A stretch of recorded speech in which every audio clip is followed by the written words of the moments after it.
une campagne publicitaire juste pour faire promouvoir ma page. Au 6e plan, nous aurons les stratégies marketing, les stratégies publicitaires. Donc, nous allons commencer. Pourquoi Facebook? On va répondre tout simplement à la question. Alors, au jour d'aujourd'hui, Facebook a 2,89 milliards d'utilisateurs par mois, d'utilisateurs actifs par mois. Et les abonnés passent en moyenne 38 minutes, 33 minutes par jour sur Facebook. Vous avez passé combien de temps sur votre Facebook aujourd'hui? Plus d'une heure. Vous? Également. Donc, ce que j'ai envie de dire, c'est que où il y a le monde, il y a de l'argent. Par ailleurs, comme la start-up, il y a plusieurs membres ici. Donc, vous êtes susceptible de vendre quelque chose à un membre. Raison pour laquelle, à travers ça, on a choisi donc de vendre plutôt sur Facebook que de vendre sur d'autres plateformes. Ici également, il y a 200 millions d'entreprises qui sont sur Facebook. Où il y a du monde, il y a de l'argent. En 4e plan, il y a 1,17 milliard d'investisseurs investis par les marketeurs sur la plateforme Facebook. Donc, ce sont les bases que vous devez savoir. Généralement, quand je passe sur Facebook, pourquoi est-ce que je passe sur Facebook? Je passe sur Facebook parce qu'il y a du monde. Puisqu'il y a du monde, nous sommes susceptibles de vendre quelque chose à ces personnes-là. Donc ici, donc pourquoi respecter les règles publicitaires? Donc c'est évident de respecter les règles publicitaires. Vous devez savoir que chaque fois Facebook fait la remise à jour des règles publicitaires. Avant, quand tu faisais une vidéo pour revendre, moi j'ai eu à vendre un produit. Ce que j'avais fait pour ce produit, c'est j'ai copié le produit ailleurs, j'ai modifié la vidéo, toutefois en mettant mon numéro dans la vidéo que j'avais montée. Aujourd'hui, tu fais ça, Facebook te bloque directement. Une des premières choses. Si vous faites des vidéos, peut-être des images pareilles, sur une publicité, vous êtes susceptible d'être bloqué. Dès l'examination de la publicité, vous êtes susceptible d'être bloqué. Donc, généralement, ceux qui vendent les produits cosmétiques utilisent une autre méthode. Je peux faire une vidéo qui parle au moment du produit que je suis en train de vendre et je mets le produit en... Je mets juste une petite image qui montre le produit sur Facebook. C'est-à-dire que si je mets le corps d'une femme ou bien les seins d'une femme, je suis susceptible d'être bloqué directement. Il faut respecter les règles publicitaires. Et aussi, pour les règles publicitaires, également, je vais dire que quand vous payez en retard, parce qu'il y a le paiement par défaut sur Facebook, ça veut dire que je lance une publicité, c'est quand la publicité finit de tourner que Facebook coupe directement. Quand vous venez de créer un compte publicitaire, vous avez d'abord, premièrement, 6 $ de prêt qui peut vous laisser tourner une publicité 6 $. Moi, aujourd'hui, j'ai 500 $ de prêt. Donc, je peux laisser une campagne tourner. Ça coupe tous les 500 $ avant que je revienne payer après. Alors, si je paye donc en retard les 500 $, je suis susceptible, quand je vais finir le paiement, Facebook va me bloquer directement. Me fait comprendre? Très important de connaître cela. Là, je parle du visuel. Le visuel également, avoir un bon visuel. Pourquoi avoir un bon visuel? L'image, la vidéo, bien le texte. L'image doit être visible. L'image doit être parlante. Par exemple, je vais prendre l'exemple d'une image là. Cette image, c'est un produit que j'ai vendu. Vous voyez un peu l'image. Sur l'image, il y a le logo de la boutique dont j'ai utilisé. Simplement. Un plan de localisation et un numéro. Et l'image, je n'ai pas mis le numéro parce que l'image renvoyait au site. Le produit que je vendais renvoie au site. Alors, si je mets l'image et le prix, les gens ne sont pas susceptibles d'aller sur mon site pour voir le produit dont je vends. Mais si c'est que vous avez utilisé uniquement l'image, vous mettez toutes les informations sur l'image. Je vais mettre le prix, je vais mettre le numéro de téléphone, que celui qui regarde l'image, qui voit l'image, puisse vous contacter directement. Je peux également mettre le prix, je peux également mettre un pourcentage de réduction. Si j'ai fait une promotion, je mets une fois un cercle pour dire que la réduction, c'est soit 5%, soit 10% sur l'image. Très important de savoir ça. Et l'image doit respecter le format, ce format-ci là. La nouvelle réglementation de Facebook demande que le format soit carré, que ce soit l'image ou bien la vidéo. Donc le 600 pixels x 600 pixels. Je vais prendre un exemple là pour le test. Le test doit être en paragraphe surtout. Si je vends avec le test, si je produis un test avec une image et que ça ne renvoie pas au site, je dois tout décrire sur le test. Donc mon test doit apporter la solution, le problème, l'agitation et la solution, tout simplement.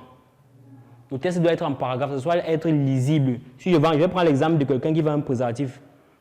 Il va tout simplement dire que peut-être si tu n'utilises pas un préservatif, tu es susceptible d'attraper peut-être le VIH. Il va donner le fait que quelqu'un, quand il attrape le VIH, comment est-ce que la personne fond, premièrement. La personne peut-être n'est plus dans sa forme. Et en solution, il présente donc son préservatif tout simplement. Maintenant, pour ceux qui vendent avec le site, je vous conseille d'utiliser peut-être 90 mots. 90 mots, pourquoi? Ça serait très court. Ça va inciter la personne qui achète le produit d'aller sur le site. Et sur la page produit dans le site, vous devez tout remplir. remplir les informations nécessaires. Ça veut dire que si je vends sur WhatsApp, les questions que les gens sont susceptibles de me poser sur WhatsApp et que je vends dans le site, je dois répondre aux questions dans le site tout simplement. Parce que tu n'es plus là pour répondre dans le site. Quand quelqu'un arrive, il faut seulement voir la page produit où il y a nom, prénom, date, tout, il doit remplir. Avant de remplir cela, il va falloir qu'il ait au moins la réponse à ces questions. Les questions qu'il est susceptible de vous poser sur WhatsApp. Ça veut dire que je vais dans le site, je présente le produit, je mets un détail sur le produit, je mets les descriptions, je mets les caractéristiques du produit que je vends. Donc j'aurai l'occasion avec vous de vous montrer un site que j'ai créé sur lequel je suis en train de vendre. Maintenant, toujours le tunnel de vente. Toujours le plus important sur le tunnel de vente. Si je crée une page aujourd'hui, sur la page apporte le test, il n'y a jamais de tunnel de vente. Le jour que je vais mettre le tunnel de vente, les gens vont se désabonner de la page. Puisqu'il n'a pas l'habitude de voir quelque chose que tu vends, tu ne vends rien. Je produis même un texte, je dois mettre le tunnel de vente. Le tunnel de vente peut être mon Google Form. Ça permet que j'enregistre les contacts. Aujourd'hui, j'ai environ 12 000 contacts d'un tunnel de vente, d'un Google Form. 12 000. Sur mon WhatsApp également, j'en ai presque 6 000. Vous voyez que les informations, je les reçois comment? J'écris un test, la personne vient, il me contacte. Parce que quand il vous contacte avec le Google Form, l'avantage c'est que avec le Google Form, vous mettez profession. Quand il met profession, ça veut dire que vous savez quel type de produit vous pouvez lui vendre, tout simplement. Quelqu'un ne peut pas mettre profession, peut-être médecin, tu vas lui dire que tu vends les appareils ou bien tu vends les boutons de chemise. Il peut acheter les boutons pour faire ses chemises, ça ne va pas passer. Dans votre tunnel de vente, si c'est le Google Form, vous mettez la profession. Très important de mettre la profession. Donc, je vais prendre également pourquoi la vidéo. Pourquoi la vidéo? En termes de référencement, la vidéo est plus référencée sur Facebook. J'ai eu à faire un petit test sur ça. Donc, ça. Actuellement, les photos sont présentent plus de 54% de tout le contenu Facebook. Pourtant, ce sont les vidéos qui engagent le plus sur les réseaux sociaux. Après avoir visionné une vidéo, 75% des personnes interagissent sur Facebook avec la marque qui l'a diffusée et 38% passent directement à l'action. Donc l'avantage avec les vidéos, c'est que, je prends l'exemple, si je prends peut-être une vidéo de Fingontralala, Fingontralala est rémunéré par Facebook. Comment est-ce qu'il est rémunéré? Moi en tant que marketeur, toi en tant que marketeur, quand tu mets une publicité, Facebook prend 55%, il remet 45% à celui chez qui il a diffusé la publicité. Donc, si on entrecoupe la vidéo de Fingon pour faire passer ma vidéo, c'est susceptible que j'achète tout simplement sur le fil d'actualité Facebook. Or, si c'est l'image peut passer une seule fois. Vous voyez, quand vous regardez une vidéo, après il y a une vidéo qui passe, une vidéo publicitaire qui passe, vous voulez même désactiver, on vous oblige à regarder au moins 1 minute. Puisqu'on a payé, puisque cette personne serait rémunérée, il doit donc laisser couler la vidéo sur son contenu qu'il a produit, tout simplement. Me fait entendre, il y a une question par rapport. Je dis que quand vous mettez une vidéo en ligne et que vous mettez $1 sur ça, dans les $1, Facebook perçoit 55%. Il remet donc 45% à celui qui produit le contenu vidéo. Quand il remet dans les 45%, il doit faire donc diffuser la vidéo des marketeurs sur ces différents contenus.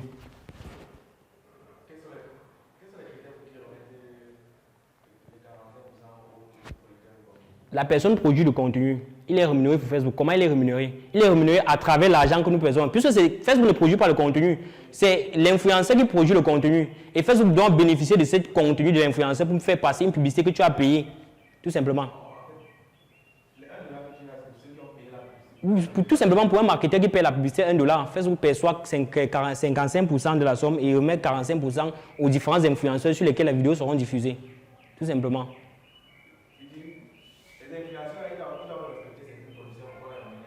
Justement, il respecte certaines conditions. Quand tu as 10 000 abonnés avec 100 000 heures de visionnage, avec 100 000 vues durant les 3 mois, tu atteins donc le palier de monétisation ou bien le palier de partenariat avec Facebook, tout simplement. Ça se déclenche automatiquement? Non, ça se déclenche automatiquement. Ça se déclenche automatiquement. Vous faites une demande de partenariat, tout simplement. Vous faites une demande de partenariat. Oui.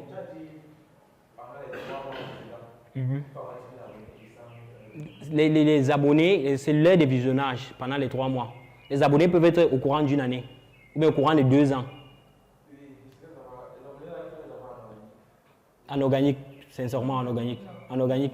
Puisqu'une vidéo monétisée peut tout simplement avoir 300 000 abonnés, 300 000 vues.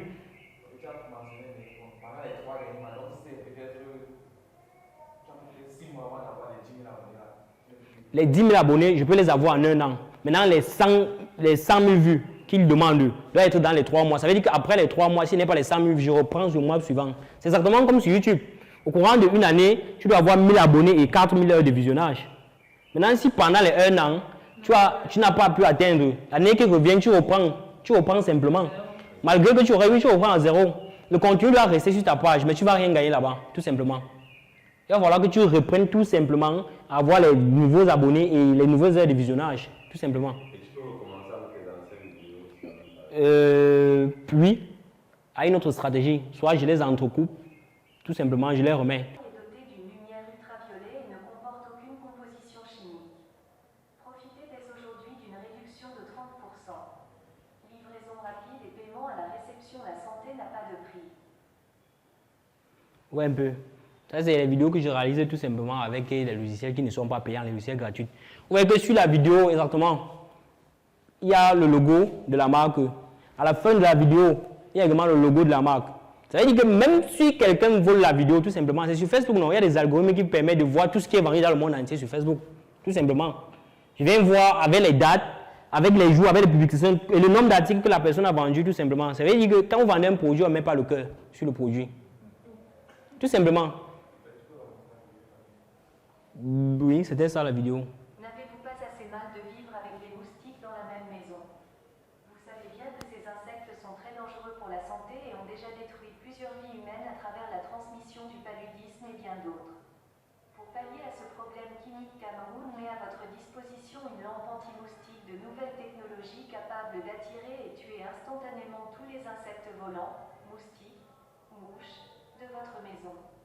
Plus besoin d'utiliser des insecticides qui pourraient par de même nuire à votre santé. Cet appareil est doté d'une lumière ultraviolet et ne comporte aucune composition chimique. Profitez dès aujourd'hui d'une réduction de 30%. Livraison rapide et paiement à la réception. La santé n'a pas de prix. Ouais, que sur la vidéo, il y a le logo de la marque. Ça, c'est l'écran de fin, tout simplement.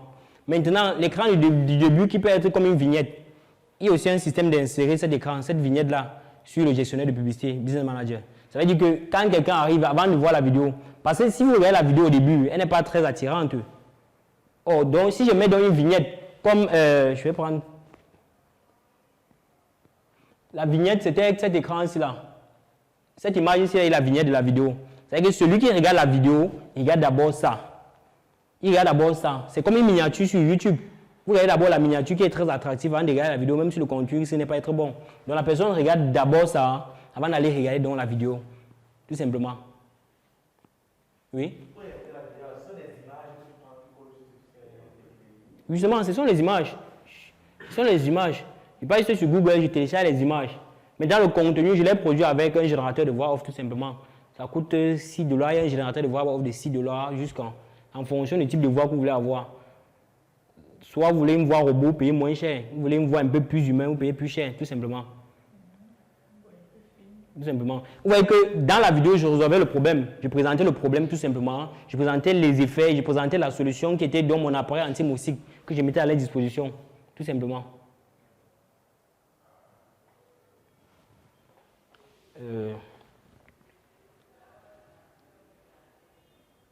Donc ici, on va parler de l'importance de faire un bon copywriting sur le produit.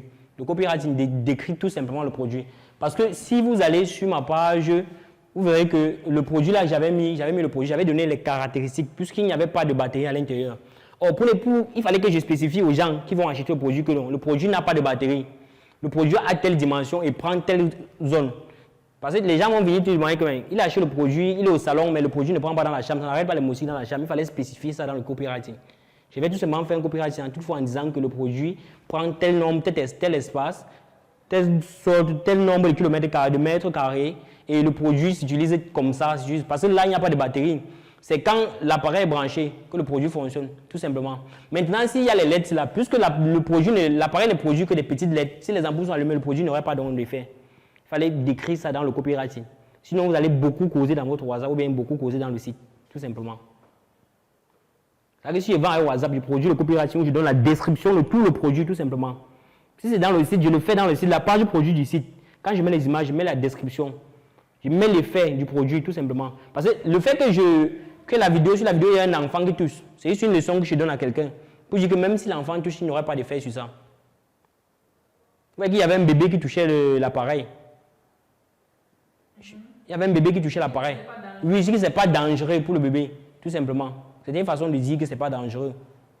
Maintenant, si je ne peux pas utiliser la voix off, ce que je peux faire, c'est que les images que je conçois doivent être parlantes. C'est-à-dire qu'à travers les images, on doit entendre le message qui passe dessus. C'est-à-dire qu'il va télécharger les images en fonction de la conception digère de mon produit, tout simplement. Parce que ça, ce n'était pas une vidéo. Ce sont les images, je suis allé télécharger simplement les images sur Google. Je suis venu, j'ai agencé les images en mettant juste ma voix off derrière. Maintenant, s'il n'y a pas de voix off, ce que vous allez faire, les images doivent être parlantes.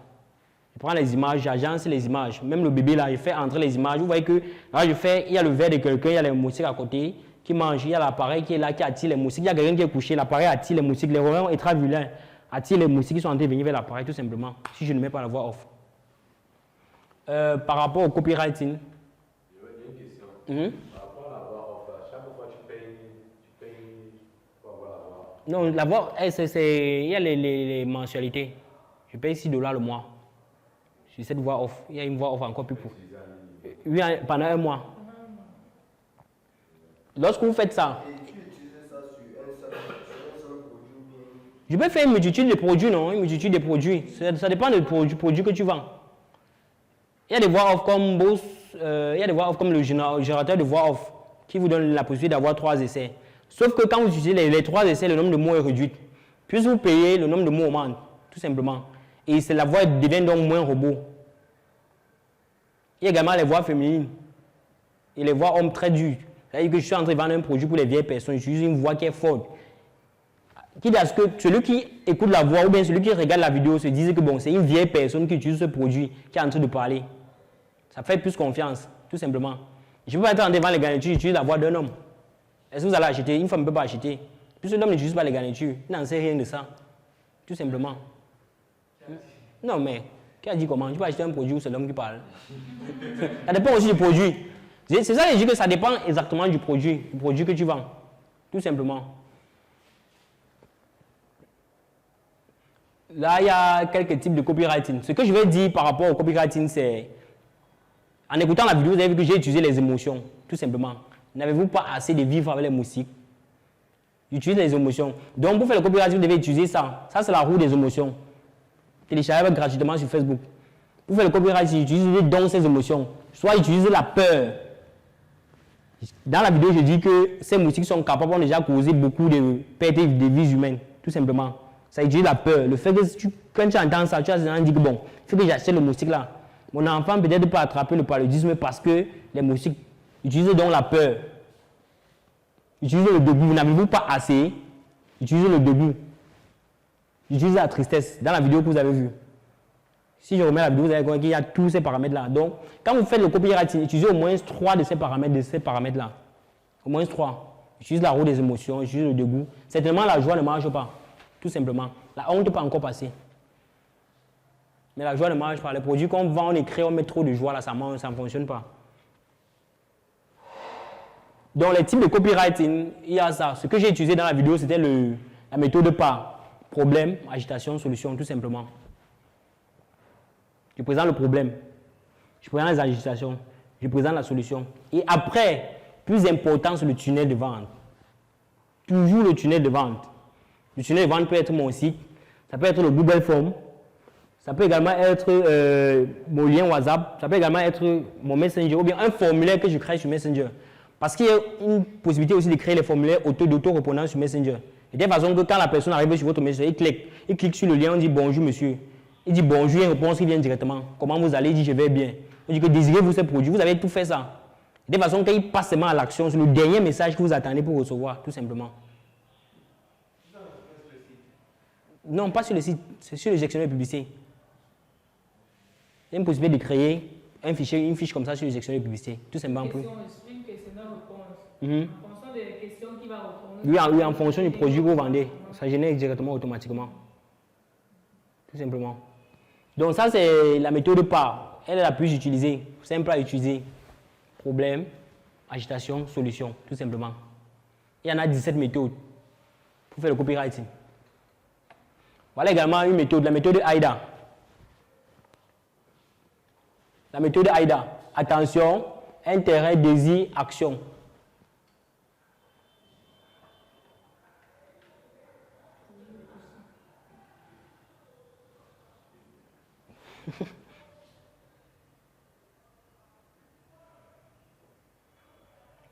Donc, j'ai utilisé dans ces deux méthodes. Il y a aussi la méthode Pastor. Tout simplement. Problème, application, solution, storing. Je peux passer par une histoire. Tout simplement. Témoignage, réponse, offre. Toujours le tunnel de vente. Ouais, que chaque fois, je mets toujours le tunnel de vente. C'est le plus important. Que ce soit le test que vous produisez sur votre page, il doit avoir un tunnel. Le tunnel peut être seulement pour récapituler les numéros des gens. Pour ceux qui utilisent le système, ils vont comprendre ce que c'est que les emails ou bien les newsletters comme nous. Parce que les newsletters, je peux juste programmer un message que chaque fois, après un mois, puisque tu n'as rien acheté chez moi, tu reçois le message pour dire que bon, il y a une promotion qui finit dans 2 heures de temps. Aujourd'hui, on t'envoie encore le même message, il y a une promotion qui finit dans 1h45 minutes. Vous pouvez juste récapituler les mots comme ça, les emails. Après, vous utilisez ça comme les emails. Il y a également une possibilité d'utiliser WhatsApp. Envoyer 1000 messages aux gens, même s'ils n'ont pas votre numéro. Chacun reçoit individuellement le message. C'est-à-dire que je prends son numéro, je sais le produit pour lequel il avait cliqué sur le lien. Je viens ici, j'envoie un message. Il va recevoir les mêmes personnes vont recevoir la même image personnellement. C'est-à-dire que c'est comme si tu l'écrivais, tout simplement pour présenter un produit.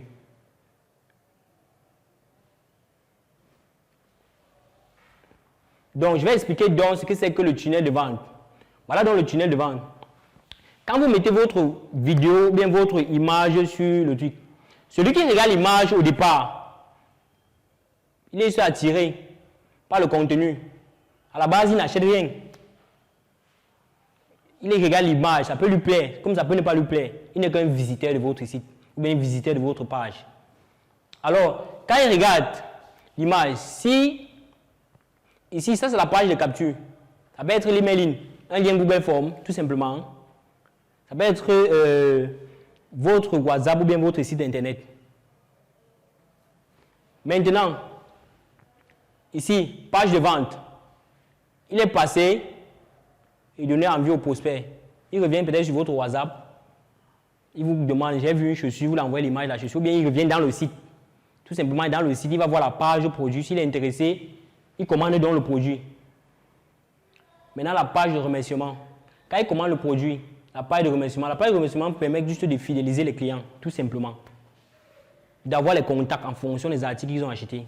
Parce que moi, ce que je fais généralement, il y a une dame qui a acheté une chaussure chez moi l'autre jour. Puisque je sais qu'elle achète constamment. Également, une qui a acheté un produit. La page de remerciement, je demande, elle a acheté une chaussure pointue 47. Bonjour madame, j'espère que vous allez bien. Je vous écris juste pour savoir si la pointure, parce qu'il fallait changer la pointure. Elle a acheté pointure 47. Maintenant, ça n'a pas suffi à son mari. Elle a donc commandé, j'ai donc dit que je venais changer la pointure. Je l'ai envoyé, je suis allé chercher la pointure. Là, j'ai 2 paires de chaussures à 90 000. Les gens vont aussi dire qu'ils ne gèrent pas le retour parce qu'ils ont vendu. Je demande, j'espère que vous allez bien. Je vous écris juste pour savoir si la pointure 48 a suffi à votre mari. Maintenant, puisqu'elle a un petit bébé, comme c'était moi qui allais lui livrer, je dis que passez un coucou à mon petit frère qui est chez vous. Elle répond merci. Et elle me dit directement, j'avais envie de commander des chaussures pour mes petites soeurs. Tu peux avoir des chaussures femmes?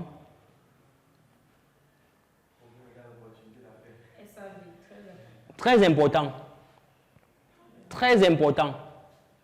Et là, ce que j'ai envie de dire, c'est les produits que vous vendez ont une date de périmation. Tout simplement. Parce que si moi, je peux voir tous les produits qui sont vendus dans le monde entier sur Facebook, ça veut dire que tu peux mettre le produit. Moi, si je sais où je vais aller acheter, je ne vais pas simplement prendre. Je ne vais pas simplement prendre le même produit. Si vous vendez un produit, vous mettez le cœur, ou bien vous vendez un produit, parce que ça sort beaucoup, vous prenez en quantité. En quantité. Moi, ce que je vais dire ici, c'est... Moi, j'ai une histoire. J'ai un produit qui m'a fait... Avec ce produit, c'était la première fois que j'atteignais mes 6 chiffres. C'était un seul produit. Ce que j'ai fait sur le produit, j'ai vu un gars, c'est un appareil de moustique, pas celui-ci, un appareil de moustique. C'était en pleine saison pluvieuse. Je regarde le produit sur Facebook. Je vois que quelqu'un a mis ça, il a d'abord mis 12 000. Après, il voit 10 000. Après, il voit livraison 2 000, 3 000. Je ne comprenais pas le sens. Je copie dans le produit, je copie le lien. Je passe sur Vimeo. Quand je mets le lien sur Vimeo, ça me renvoie directement sur la vidéo originale que la personne avait prise sur YouTube. Ce que je prends, puisque j'ai les bases en montage, je viens prendre donc le même produit. Je fais un montage. Dans le montage, je mets le prix directement. Il vendait à 10 000, 12 000. J'ai mis 12 000 sur le produit directement. Quand je mets le prix, je mets mon numéro de téléphone et je fais tourner la vidéo de plus d'une minute. À chaque fois, il y avait le numéro en haut, il y avait le prix du produit en bas. C'est-à-dire que le produit a commencé à fonctionner et le gars qui avait importé ça en Bopi vendait d'abord à 4 000, comme je suis dans son groupe. Le jour où je pars chercher le produit en Bopi, on a baissé, on va maintenant à 2 500. Le produit commence donc à fonctionner. Je commence à vendre le produit, À un moment, je viens, il me dit que le produit est fini. Je ne sais pas où trouver. Je lui demande que je peux faire comment pour avoir le produit. Il me dit qu'il a les pièces à la maison qui sont gâtées. Est-ce que je peux réparer ça? Je prends d'abord une pièce. En tant qu'électrotechnicien, je suis électrotechnicien de formation. J'ai également un BTS en électrotechnique. Je prends les trucs qui partent à la maison et teste. Je vois que c'est seulement le fil qui est gâté. Je reviens prendre un truc de 60 pièces comme ça. J'arrive au marché Congo. Je dis à monsieur que bon, vous allez les charger. Je dis que je veux la dernière variété des chargeurs qui ne sort pas. Il prend les chargeurs, on fait les prix à 100, 125, il me vend 50 pièces. J'arrive à la maison, je coupe juste sur le produit, je coupe juste sur les trucs, je reconnecte les fils. Le produit a commencé à fonctionner. Après, c'est fini. Parce que je vendais, à l'époque là, je fonctionnais encore avec BiExpress. Donc, chaque fois, j'expédiais. Après, j'ai trouvé un entendement avec eux. Je devais entreposer mes produits chez eux et payer 5 000. Chaque fois que j'ai la commande, je les envoie simplement, on envoie un livreur qui partait livrer. Donc, ça a commencé à fonctionner. Après, il y avait la demande, il n'y avait pas de produit. Je ne peux pas voir un Chinois, il vend le produit à 3 000. J'achète le produit, je commence à vendre. À un moment donné, c'est fini. Il y a donc une femme chinoise qui me dit que le produit est en train de venir. Au trop tard, dans 2 semaines, elle aura le produit. Ça, c'est l'erreur que je fais. C'était d'abord 50 quand j'achetais. Le carton, c'était maintenant les cartons de 80. J'achète 5 cartons. Je vends un carton. Jusqu'aujourd'hui, j'en ai 4 cartons à la maison. Un appareil de musique. Jusqu'aujourd'hui, j'avais 4 cartons de 80 pièces par truc. Après ça, j'ai essayé tout type de publicité et ça n'a plus marché. Le produit avait atteint sa date de péremption. Parce que la saison pouvait être finie au fur et à mesure que je vendais. La saison pouvait ne faisait que se rapprocher. Et puis, il y avait moins de moustiques donc. Pratiquement 8 à 9 mois comme ça. Presque 1 an. Oui, j'attends la prochaine saison. Je vais relancer. Sauf que le produit, je peux relancer, ça ne marche pas. L'erreur que j'ai fait, c'est au fur et à mesure que j'ai vendu, j'aurais dû sortir du produit, prendre un autre produit, tout simplement. Puisque après ça, j'avais atteint beaucoup de stratégies marketing. J'ai également pris une tondeuse également. Comme j'ai grandi au camp militaire de Bonanger, je suis allé voir le coiffeur qui est au camp militaire. Il dit que bon, voilà les tondeuses. Je vais me raser, je t'offre une tondeuse. Il me rase, il se rasé la devanture ici. Je suis arrivé ici à Bébé Cité, nouvelle station, la pétroleum, il y a les bons salons de coiffure bien. Il dit au monsieur, bon, tu me rases derrière, je vais filmer, je t'offre une tondeuse. Il dit oui. Il me rase. J'avais à la maison, je prends dans les vidéos que j'ai fait et je m'assois tout simplement sur une chaise, j'achète mon ring line, je mets un miroir. Je filme, j'aime filmer à Wondershop. Je filme sur, j'explique. Maintenant, au début, je vendais d'abord à 10 000. Les gens n'achetaient pas. Et, oui, il y avait une vidéo du docteur qui disait que ce n'est pas parce que tu vends moins cher que les gens vont forcément acheter. Je rentre encore, je reprends la vidéo. Je remets les numéros à l'intérieur, je mets le prix, je mets la tondeuse, 14 300. 6 500. Quand je mets le prix, la tondeuse commence déjà à fonctionner. Oh, je n'ai pas tiré la leçon des appareils de moustiques que j'avais à la maison. Ça commence à fonctionner, je commence à acheter. Un moment aussi, j'allais acheter les cartons, 3 cartons. Aujourd'hui, j'ai 2 cartons et demi à la maison. Parce que quelques temps après, il y avait une jeune fille qui est venue s'asseoir bien belle. Elle a fait la même chose. Donc, c'était le même mot qu'elle utilisait. Elle avait juste baissé le prix, la livraison était gratuite. Au moment là, j'ai appris de payer comme ça, tu payes encore la livraison. Donc, ce que je fais, c'est que si je baisse la livraison, je baisse le prix directement. Les gens vont comprendre que non, je suis en train d'arnaquer. Comment j'ai vendu un produit à 14 000, aujourd'hui, je vends à 13 000. Aujourd'hui, je vends à 10 000. L'idée que je n'ai pas eue à ce moment, c'est que je pouvais simplement changer de page. Aujourd'hui, il y a 4 numéros différents. Ça veut dire que je peux te vendre un produit. Quand tu achètes mal, je dis que bon, moi, je ne te vends pas ça. Mais j'ai quelqu'un qui peut te vendre le produit, là, il t'envoie sur un de mes numéros, tout simplement. C'est l'erreur que j'ai fait. J'aurais dû faire comme ça pour écouler le produit. Tout simplement. Oui, il y a le stock. Là, on avait gagné fini. Tout simplement comme ça. Oui, j'ai les tondeuses, j'ai les appareils de musique. Mais les tondeuses, parce que même avec les tondeuses là, je suis allé proposer à Mopi. Toutefois, en baissant même 2 000, les gens n'ont pas acheté. Oui, pourquoi on achète une fois, les gars achètent une fois, toujours. Personne n'a acheté, personne n'a voulu acheter. Oui.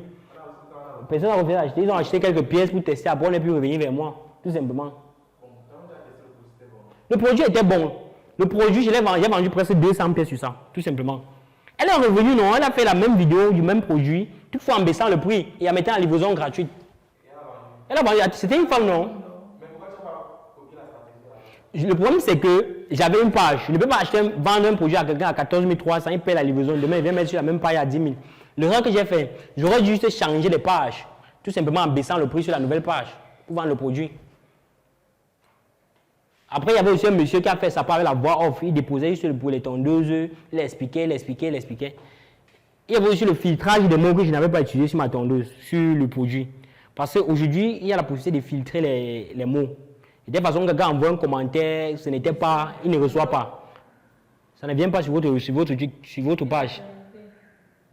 Il envoie voleur, il ne reçoit pas ça. Parce qu'après, ce que j'ai constaté, c'est que le monsieur qui a fait ça par en voix off, présentait une autre tondeuse avec une capacité de batterie plus forte et il vendait moins cher. Il venait supprimer, il y avait toujours les multiples pages. Il venait supprimer, il y avait toujours les multiples pages. Aussi, il avait fait le filtrage. Il ne devait pas arriver là-bas, tout simplement. Et pendant la publicité aussi, je pouvais extraire le type de personne qui peut voir la publicité. Je peux lancer une publicité aujourd'hui, je dis que bon, j'extrais les administrateurs. Aucun administrateur d'une page Facebook ne peut voir ma publicité, tout simplement. Les stratégies on a appris ça avec le temps. Donc, c'était un peu ça le tunnel de vente. Très important.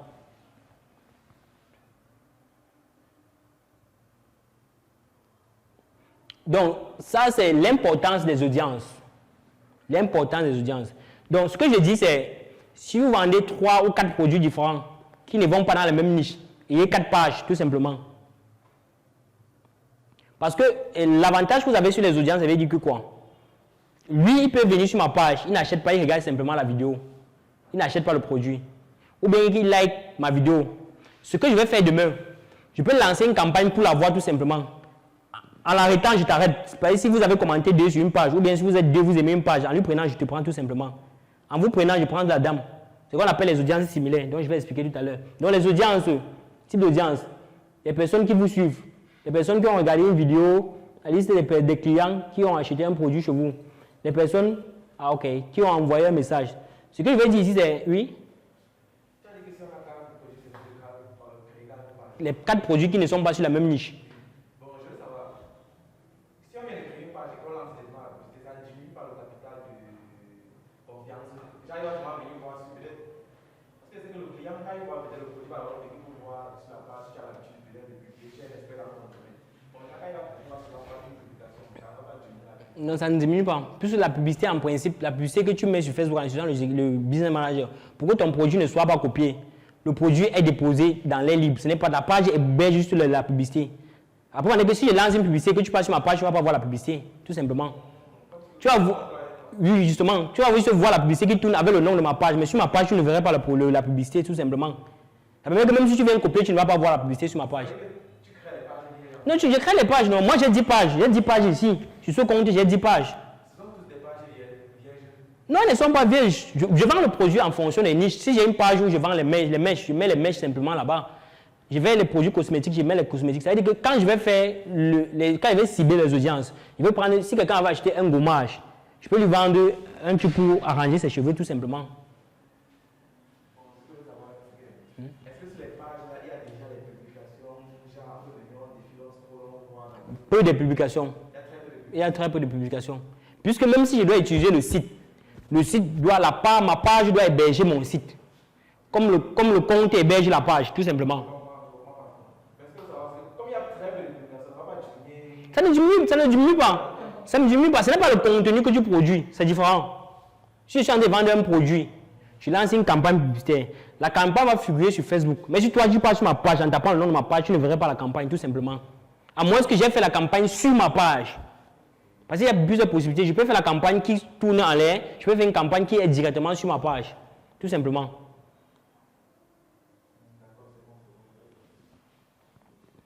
Donc, c'était un peu ça, une information très importante. Donc, je vais expliquer tout simplement les audiences là. Parce qu'il y a...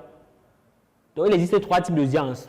Les audiences enregistrées, les audiences personnalisées, les audiences similaires. Les audiences enregistrées, c'est quoi? Ça veut dire que, dès la base, quand je lance les campagnes, quand les campagnes commencent à tourner, je vais venir sur mon gestionnaire de publicité. Et sur la page, c'est pour ça que je dis qu'il faut avoir des multiples pages, tout simplement. Je vends les mèches, je cible les personnes qui sont susceptibles d'acheter les mèches. Je les cible, je les enregistre. Je vends les tondeuses, je cible les gens qui sont susceptibles d'acheter les appareils électroniques ou bien les appareils de soins des cheveux, tout simplement. Je vends les chaussures, je viens cibler les gens qui peuvent acheter les chaussures et les montres pour les vêtements. Là, j'enregistre donc, j'ai fait dans les audiences enregistrées. Donc, il y a donc les audiences enregistrées.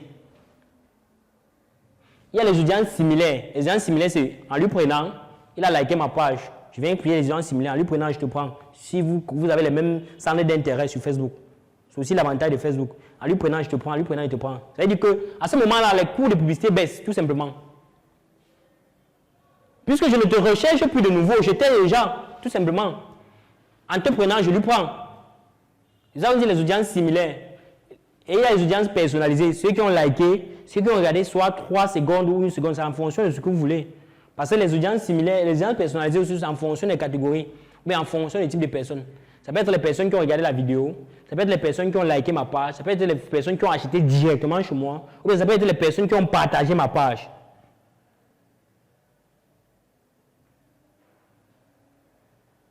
C'est bon? Il y a le monsieur là qui...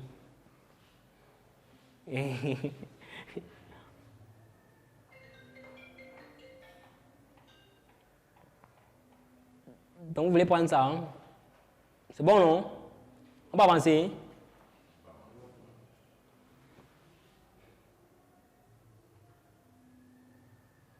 Donc, la publicité doit avoir les objectifs, comme je disais tout à l'heure. Pourquoi est-ce que je fais la publicité? Pour faire promouvoir ma page, pour vendre, pour obtenir des likes et des partages, ou bien pour faire connaître mon site internet. Ou bien ça va être le site pour capturer les emails. Je vais capturer les adresses email, je vais capturer les mots de téléphone des personnes. Parce que le mot de téléphone que vous avez est susceptible d'être un client, tout simplement. Proposer des multiples produits. Il n'achète pas celui pour proposer celui-ci. Quand vous vous rendez compte qu'il n'achète rien, vous le retirez tout simplement. Il ne faut pas qu'il vous encombre le téléphone. Donc, pour les types l'objectif de campagne. Donc, c'est un peu flou là, mais je vais expliquer. Quand vous ouvrez votre gestionnaire de publicité, vous voyez ça. La notoriété ici, là, généralement, les gens comme les sociétés brassicoles, ou bien pendant les campagnes publicitaires, les campagnes présidentielles, les campagnes politiques, quand ils lancent les campagnes, ils utilisent la notoriété. L'objectif là-bas, ce n'est rien vendre. C'est simplement se faire plus connaître, tout simplement. Vous avez vu une publicité de Facebook où il dit que venez acheter une publicité de MTN où il dit que venez acheter la puce ici chez moi. Hein. Il ne veut pas la publicité pour acheter la puce. Il ne veut pas ça. Il se fait connaître tout simplement. Il utilise la notoriété ici. Il veut se faire connaître. Donc quand vous faites ça, on diffuse à un maximum de personnes, tout simplement. Parce que l'objectif, c'est se faire connaître la marque. Maintenant, il y a le trafic. Donc je vous conseille d'utiliser si vous avez moins de budget. Parce qu'avec le trafic, je peux directement faire une campagne qui passe sur WhatsApp, Instagram, Messenger et le site internet. Et c'est moins coûteux. C'est moins coûteux que cette campagne-ci là. Vente, l'objectif vente. Si vous avez un montant conséquent pour faire la publicité, vous pouvez utiliser l'objectif vente. Mais si vous n'avez pas un montant conséquent, vous utilisez l'objectif trafic. Maintenant ici, c'est qui c'est l'interaction.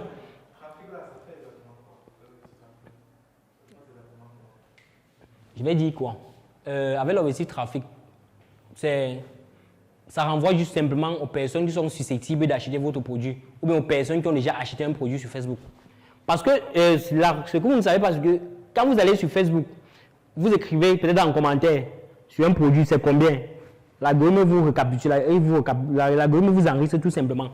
C'est-à-dire que je peux lancer la campagne, je serai l'objectif trafic, va m'envoyer des personnes susceptibles comme vous, qui avaient tout simplement soit acheté le produit. WhatsApp appartient à Facebook. Ça veut dire que même quand tu achètes sur WhatsApp, Facebook reconnaît que telle personne a acheté un produit. Donc je lance une campagne, il va encore te proposer le même produit tout simplement, proposer un produit tout simplement.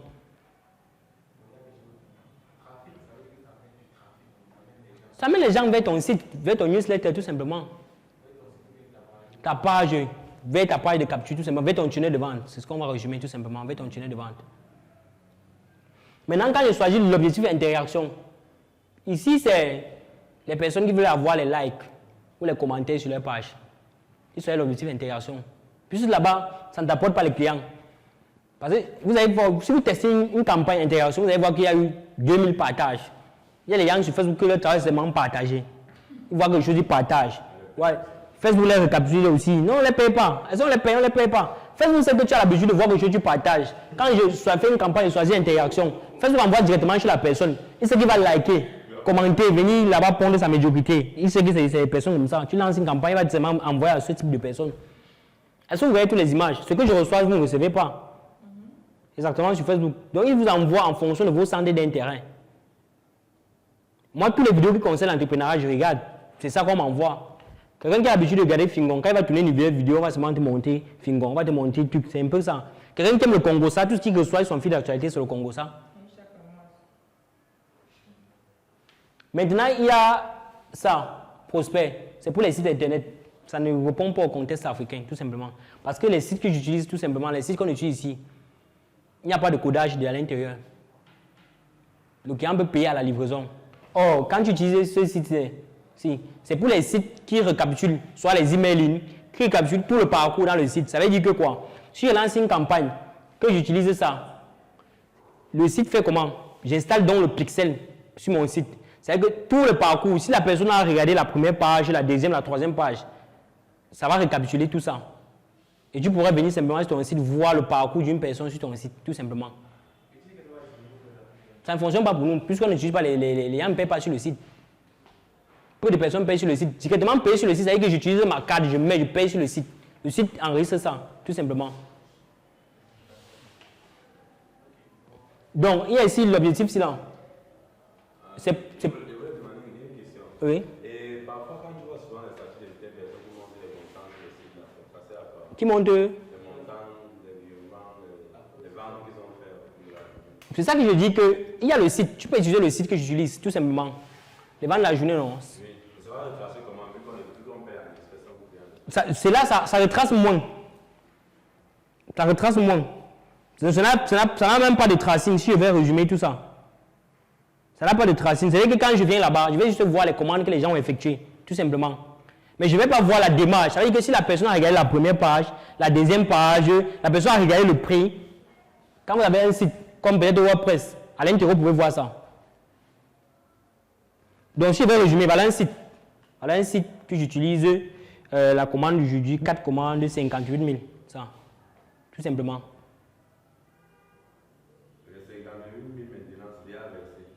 Non, la personne paie à la livraison, puisqu'il y a le prix sur le site, non. Quand il paye directement, quand la personne, je vais prendre l'exemple. Oui, quand il paye là, tout simplement, voilà.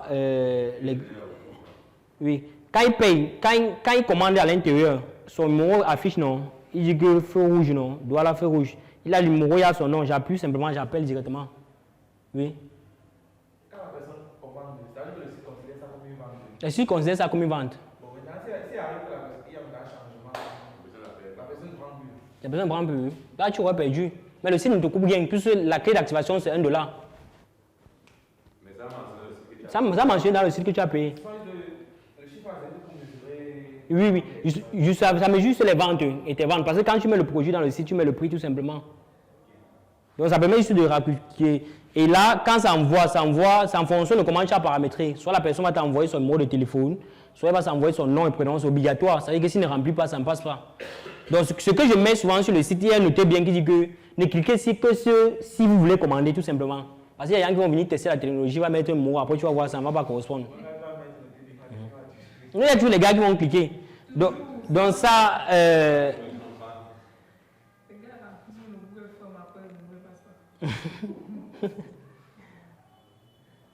Donc ceci, ça fait un petit tracking, mais pas tellement élevé.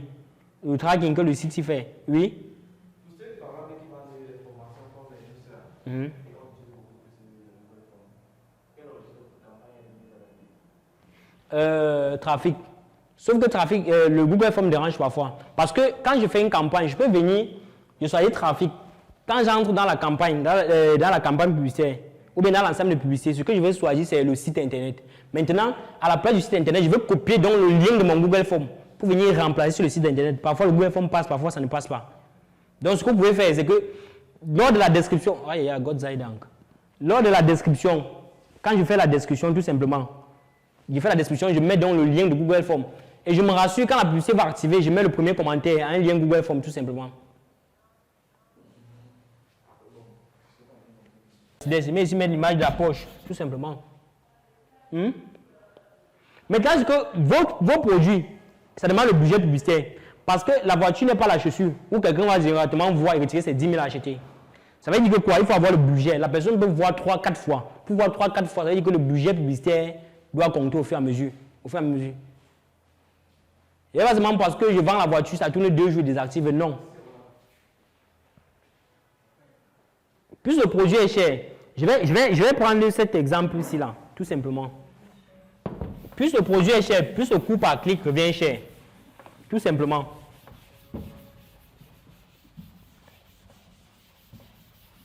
Donc, il y a ce qu'on appelle le CPM, qui est le coût par 1000 vues. Il y a le CPC, qui est le coût par clic. Tout simplement. Donc, ce qui se passe, c'est que si je vends un produit sur Facebook, le produit est moins cher, les gens cliquent beaucoup. Ça veut dire que quoi? Le coût par 1000 vues serait réduit et ceci serait réduit. À la base, pour ceux qui vendent les produits qui coûtent moins de 20 000, quand le coût par 1000 vues est à partir de 0,75, c'est bon. Mais si c'est à plus de 1 $, et que le produit coûte 15 000, que vous n'êtes pas en train de vendre désactivé, quand c'est même à 1 $ déjà désactivé, tout simplement, ça ne produit rien. Ça veut dire pour que ça montre à 1000 personnes, il va falloir que vous payez 1 $. Tout simplement. Oui. C'est le coût par 1000 vues. Pour que ça touche 1000 personnes, vous payez 1 $.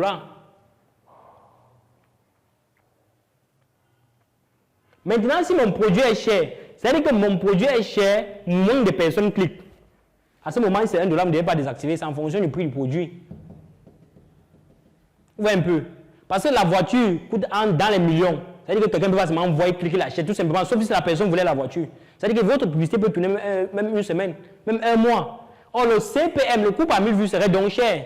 Le CPM peut aller jusqu'à 1000 $, 1, 2 $ pour 1000 vues, même plus.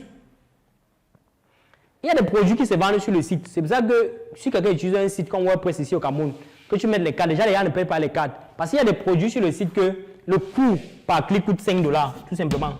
C'est-à-dire que pour avoir les 1000 personnes, pour avoir 1000 personnes, pour avoir une personne qui a cliqué, le coût par clic, ça, le CPM, c'est 5 $. Pour ceux qui vendent sur les sites. Est-ce que ça garantit que la personne va cliquer? Hein?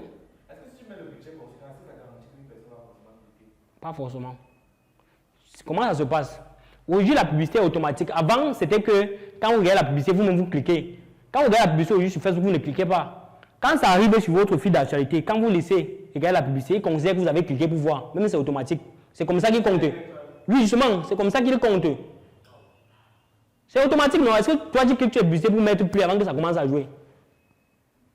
Oui, mais ce n'est pas le bouton. Maintenant, il y a aussi ce qui compte par les boutons aussi, tout simplement. Parce que quand il compte le coût par 1000 vues, c'est là, le CPM, il ne compte pas, parce que la publicité est automatique. Avant, c'est que quand je regarde la publicité, j'appuyais sur play pour commencer à voir. Aujourd'hui, ce n'est plus ça, c'est automatique. Ça veut dire que si je laisse regarder 3 secondes, ça veut dire que ça m'intéresse. Il considère donc que tu as vu. Il calcule donc sur le CPM, le coût par 1000 vues, tout simplement. Il calcule simplement sur le coût par 1000 vues. Maintenant, en fonction du produit que je vends, ça va augmenter au fur et à mesure. En fonction du produit que je vends. Mais si mon produit est moins de 20 000, que ça donne 1 $, même c'est comment il est désactif. Une fois, j'étais ici, j'avais lancé un produit, c'était un produit pour les boutons des femmes. Donc, comme je suis dans le groupe de M. Jerry Kamga, je suis allé là-bas, j'ai communiqué les résultats. Aïe, aïe, aïe. Maréchal, arrête la caméra là. C'est que je mets à son analyse à part. Je parle du fait que tu disais que tu as dit tout à l'heure que ça peut détecter si quelqu'un a eu à passer à l'action sur une publicité au courant de la semaine. Oui, justement, ça c'est ce qu'on appelle le comportement d'achat. Ah, ok. Comportement d'achat. Ça veut dire que je pars dans le ciblage avancé, je vais aller sur le comportement. Je choisis tout simplement le comportement d'achat. Quand je choisis le comportement d'achat, ce que l'algorithme va faire, l'algorithme va prendre les personnes qui sont susceptibles, soit ils ont acheté un produit en ligne au courant de la semaine, soit ont interagi sur une page qui vendait un produit. C'est-à-dire que, oui, justement, parce que l'algorithme sait les personnes qui achètent directement sur les réseaux, qui achètent constamment sur Facebook, et des personnes qui likent seulement. C'est pour la raison pour laquelle, quand vous choisissez peut-être l'objectif interaction, il envoie à ceux qui ont l'habitude de faire le Congo ça et de partager tout simplement la publicité, les publicités des gens. Il envoie à ceux qui vont seulement mettre les commentaires, tout simplement. Donc l'algorithme a toutes ces informations. Moi, j'ai pris l'exemple d'anniversaire. Quand vous dites que mon bébé est né aujourd'hui, vous mettez ça sur Facebook. Prochainement, quand il lance une publicité, il dit que bon, j'ai besoin de quelqu'un qui est en train d'allaiter un enfant. S'il y avait un produit peut-être pour allaiter l'enfant, il va directement vous envoyer le produit. Puis s'il sait que votre bébé est né aujourd'hui, il sait que vous êtes enceinte, je suis enceinte, je mets, quand j'accouche, je mets la photo, l'algorithme vous récapitule seulement ça, il dépose ailleurs. Quand j'aurai besoin de ça, un marketeur aurait besoin de ça, il va envoyer l'information directement à cette personne. Voilà, vous vous demandez pourquoi est-ce que moi, quand je regarde les vidéos d'entrepreneuriat, pourquoi est-ce que tout mon fil d'actualité vient de l'entrepreneuriat? Elle regarde le Congo, ça, son fil d'actualité, c'est le Congo, ça uniquement. C'est-à-dire que moi, quand je regarde les vidéos d'entrepreneuriat, mon fil d'actualité, c'est l'entrepreneuriat. Quand je vais faire une publicité ciblée, il va aller cibler les entrepreneurs, il va juste envoyer ceux qui regardent les vidéos des entrepreneurs, simplement. Ou quand vous regardez un peu les vidéos du docteur, après les vidéos du docteur, il y a toutes les vidéos d'entrepreneurs en bas, tout simplement. Pour aller payer en une vidéo sponsorisée, on écrit là-bas sponsorisé. Parce qu'on sait que si vous regardez les vidéos du docteur, ou bien les vidéos de la Startup Academy qui ont trait à l'entrepreneuriat, c'est vrai que vous êtes passionné par l'entrepreneuriat. On vous envoie dans les vidéos, si on cible, on dit que bon, je veux quelqu'un qui regarde l'entrepreneuriat, il va vous envoyer simplement les vidéos. Si la page de la Startup Academy Facebook était sponsorisée, ça veut dire que les vidéos qu'on devait entrecouper pour mettre là-bas, c'est-à-dire les vidéos qui ont trait à l'entrepreneuriat, soit des formations autres. Vous voyez un peu. C'est tout simplement comme ça. Si la personne soit cette audience-là. L'objectif d'accord. Non, c'est dans le ciblage, le paramétrage du ciblage avancé. Quand vous êtes dans le ciblage avancé, quand on écrit ciblage avancé, donc il y a également ça. La croix, c'est qu'ils sont activés. Pour quelqu'un qui est intelligent, désactive, ça ne sert à rien. Ça détruit ce que vous avez fait sur le ciblage avancé, tout simplement. Après le ciblage avancé, il y a les suggestions ici. Hein? Dans votre gestionnaire publicité, sous le gestionnaire. Après, il y a parcours. Dans parcours, vous verrez donc le comportement d'achat. Parce que parcours, il y a géographique, il y a zone géographique, non? Il y a et puis il y a comportement d'achat. Il y a comportement. Quand je pars en bas, je choisis le comportement d'achat. Parce que dans le même comportement, il y a ceux qui utilisent le téléphone iPhone. Il y a les différentes personnes. C'est là qu'on voit l'enfant qui a l'aide de la formation. S'il y a le parcours géographique, tout simplement. Maintenant aussi, par rapport au ciblage, il y a plusieurs façons. Parce que quand il y a, généralement, les gens choisissent, peut-être il va venir choisir Douala. Il va venir choisir Douala, on va mettre 40 km. Il va regarder sur la loupe. Quand ça sort de Douala, il ne va pas penser à ça. Parce que si je choisis Douala, il y a 40 km, il y a cette petite cloche-là qui est ici. Tout simplement. Je vais venir cliquer là-bas et choisir dans la ville. Parce que si je choisis Douala, ça va partir ailleurs, ça va sortir de Douala. La publicité va sortir de Douala. Quelqu'un vous a écrit, va dire que je suis à Dibamba. J'ai besoin d'être livré.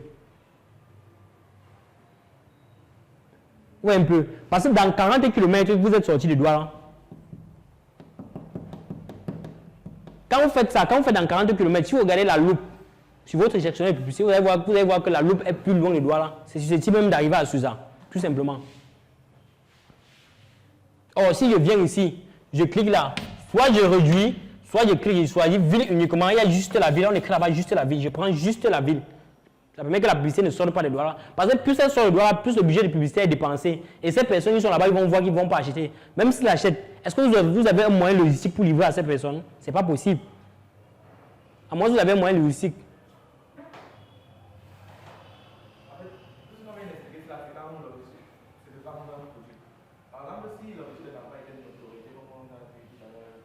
Non, quand l'objectif de campagne d'autorité, on ne cible pas.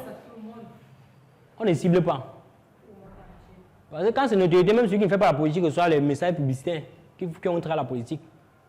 L'autorité, il va seulement faire promouvoir, non? Il fait promouvoir sur le produit, sans toutefois demander à qui est-ce que j'envoie. Tout simplement.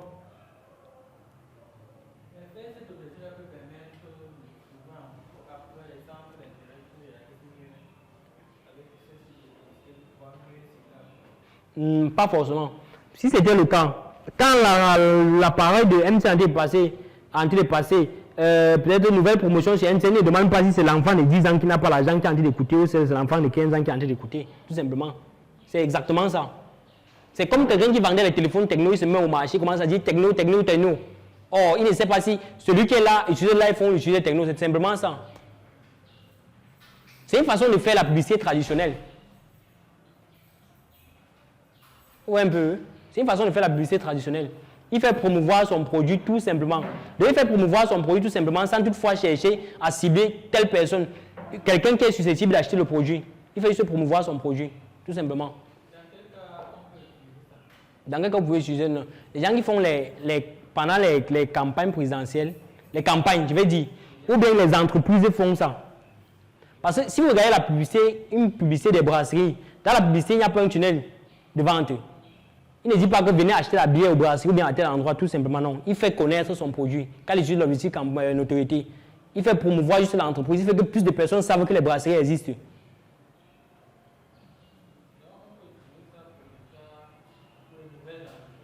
Ils pouvaient se faire voir. Vous pouvez aussi utiliser l'objectif d'interaction, très important. Par exemple, l'objectif d'interaction va vous permettre d'avoir les messages, d'avoir les commentaires et d'avoir des partages. Généralement, l'objectif d'interaction ne vous permet pas de vendre. L'objectif d'interaction ne rapporte pas les prospects, tout simplement, ce que je vais dire.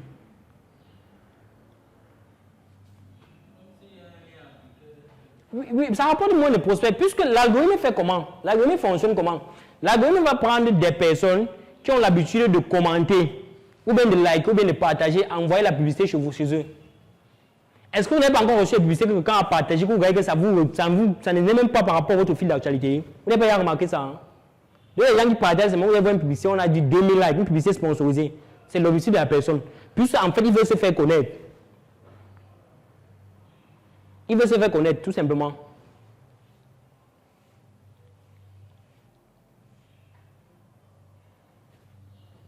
Ça filme.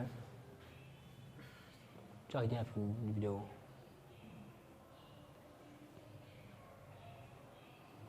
Donc, c'est de tels objectifs. Aïe, aïe, aïe, va, c'est de tels objectifs-là que je parlais, tout simplement. Bon, j'ai une préoccupation. Bon, étant donné que dans la vente, on a des prospects, par exemple, vendre un produit, quel est l'objectif qu'il faut choisir? Moi, je dis que si vous n'avez pas de budget, vous choisissez l'objectif de notoriété. C'est très important. Trafic. L'objectif trafic. Mais si vous avez un budget conséquent, vous choisissez vente. Parce que vente, avec notoriété, je peux prendre soit le site, je peux prendre soit WhatsApp, je peux prendre soit le Messenger, tout simplement. Avec vente, c'est la même chose. Vente porte le plus, sauf que ça coûte très cher. Parce qu'une campagne que je fais ici, une campagne que je fais sur trafic avec 3 $, j'obtiens peut-être 2000 interactions. Si je fais la même campagne sur vente, avec ça, je ne vais pas obtenir ça.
Bon, il fait avancer ça.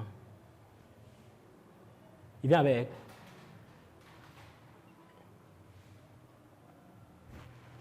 Ça signale le rouge.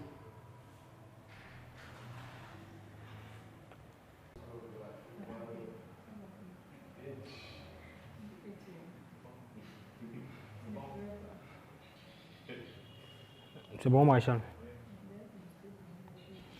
Combien? Ah, c'est... Bon, pour répondre à la question de Maréchal, à savoir combien de fois est-ce qu'on peut dupliquer la campagne. Au départ, je vais revenir à mon gestionnaire de publicité. Voilà ma campagne publicitaire, ici. Maintenant, voilà donc l'ensemble de publicités. Je duplique ça en 3. En 3 publicités, donc en 3 AdSense, tout simplement. On appelle ça les AdSense. Donc je duplique ça en 3 AdSense. Ce que je fais, c'est que si j'ai segmenté en âge, et j'ai fait le ciblage, cette campagne publicitaire, pour ne plus la dupliquer une autre fois, parce que comme j'ai résumé en disant que trop de duplication fait très à l'apprentissage, ce que je fais, c'est que de duplication, de modification, j'ai montré ça ici, non?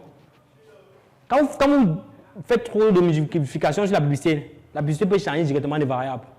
Ce que je vais faire sur la campagne publicitaire ici, là, si en amont, j'ai mis mon budget sur la campagne publicitaire ici, de $3, de $30, et que j'ai laissé la campagne tourner, ce que je vais faire sur cette campagne, je viens seul, j'optimise la campagne, ça veut dire que je prends les tranches d'âge qui fonctionnent, parce que ça va te montrer les résultats, à travers les résultats. Je prends ça, que de dupliquer encore la campagne de nouveau. Je viens tout simplement, je duplique ça, la totalité ici, avec l'analyse que j'ai fait, et je supprime juste le haut ici là. Je lance une campagne, je prends 20, 35, 20, 25, je prends 26, 26, peut-être 35, je prends 36, 45. Je laisse donc le budget, soit je mets les $10 seul, soit je laisse le budget en amont, je laisse Facebook faire le travail. Maintenant, quand il fait le travail, je peux venir analyser. Quand j'analyse le budget, si j'analyse, je laisse Facebook faire le travail que je dois analyser personnellement. Ça veut dire qu'à la base, quand je vais arriver, je vais donc désactiver ça, venir donc mettre le budget ici. Hein? Premièrement. Donc, si je mets donc le budget à ce niveau-ci là, et que je trouve que la campagne qui me renvoie à travers les analyses, ça veut dire la campagne, si j'analyse la campagne, je me rends compte que c'est des personnes à partir de 25 à 33 qui achètent mon produit. Ce que je vais faire, c'est que je vais venir, soit je recrée une autre campagne, soit je duplique le AdSense là, tout simplement ici, en prenant une nouvelle campagne, en créant une nouvelle publicité à la fin. La publicité que je vais faire, je prends juste le AdSense qui fonctionne, ça veut dire que je prends à partir de 25 à 30 tout simplement. Je peux dupliquer tout l'ensemble des campagnes publicitaires. Ce que je voulais savoir, c'est que la voiture est dupliquée par 3. Est-ce qu'il y a une limite? Non, il n'y a pas de limite. Mais il n'y a pas de limite. Mais 3 quand même c'est approprié. C'est mieux que tu utilises la loi, si tu comptes la dupliquer, tu utilises la loi de 3-3. Ça veut dire que je fais 3 campagnes, tout simplement. 3 campagnes publicitaires. Si tu veux la dupliquer peut-être en 9. Hein? Si tu veux la dupliquer en 9, je fais 3 campagnes publicitaires. 3 publicités, 3 ensembles de publicités. Et 3. Ça veut dire que là, je duplique ça en 3. Oui, un peu. Sur la campagne, c'est là. Je duplique donc l'ensemble de publicités en 3. Avec des intérêts différents. Je viens ici, je duplique en 3 avec les intérêts différents. Je duplique en 3 les intérêts différents. Parce que quand vous choisissez les intérêts différents, l'analyse est plus facile. Si je vais vendre une formation en marketing digital, je viens prendre les marketeurs, je viens prendre le e-commerce, je viens prendre les trucs. Je viens prendre des intérêts différents. Ça permet de cerner quel intérêt fonctionne. Est-ce que ce sont les entrepreneurs qui achètent plus mon produit? Là, vous saurez.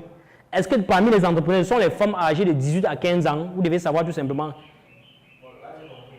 Ce que je veux savoir, pendant que si on descend les qui nous intéresse, c'est l'âge. Tu as pris 20 à 34, 25 à 34, 34 à 45. Si je vais peut-être prendre de 20 à 25, 26 à 32, 30 à 35, et que je duplique la campagne autant de fois que je veux, est-ce que ça aura un impact sur les performances? Non, pas forcément. Mais je dis que pour que la campagne fonctionne bien, d'après les tests, quand je duplique en 3-3, tu as plus de chances d'avoir des bons résultats. Je crée plusieurs campagnes, je duplique l'ensemble des publicités en 3, avec des intérêts différents tout simplement. Maintenant, quand ça fonctionne, parce que si ce qui se passe, c'est que si je duplique ici, en prenant les entrepreneurs, je duplique ici en prenant ceux qui font le marketing, hein? Je duplique également ici en prenant ceux qui font peut-être le e-commerce. Maintenant, quand j'analyse mes campagnes, je me rends compte qu'il y a une tranche d'âge entre 25 et 36 qui fonctionne. Tout simplement. Ce que je vais venir donc couper les intérêts que j'ai pris à la base. Parce que ici, il y avait l'entrepreneur, non? Oh, c'est ceux à partir de 25 ans qui sont intéressés par l'entrepreneuriat. Ici, il y a le marketing, c'est ceux qui sont à partir de 36 qui sont intéressés par le marketing. Pour couper, je vais venir prendre les 3 centres d'intérêt là, je vais mettre maintenant sur une publicité, la dernière publicité qui sera optimisée. C'est qu'avec la même campagne, parce qu'au départ, j'ai mis 10 $, 10 $. Je viens donc, je mets 10 $, je prends donc les intérêts qui fonctionnent simplement ici. Je les couple sur la même publicité, je mets 10 $, c'est bon, ça va marcher.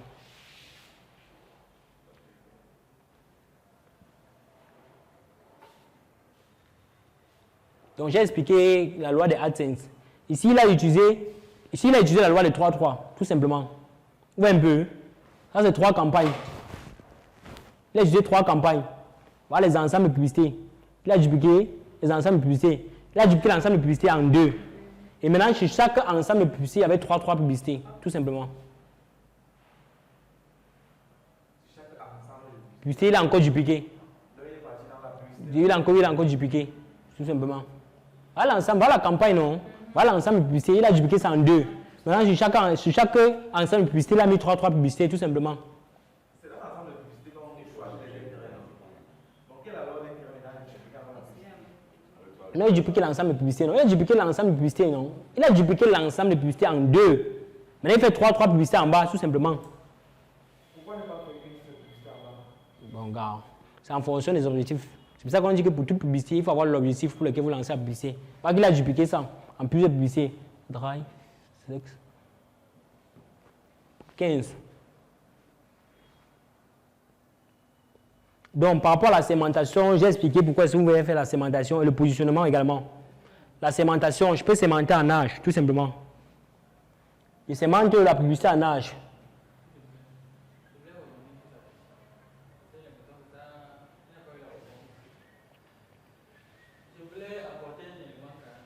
L'intérêt de dupliquer, revient sur l'intérêt de dupliquer dans une campagne plusieurs sous-publicités. C'est que tu changes les paramètres. Là, tu mets ces éléments de petits paramètres. Ici, par exemple, la première, elle peut mettre de 25 à 30 ans. Les paramètres là se définissent dans l'ensemble de publicité. Ça se définit dans la création de la campagne, dans la création de la publicité. Non, ça se définit dans l'ensemble de publicité. Oui, également.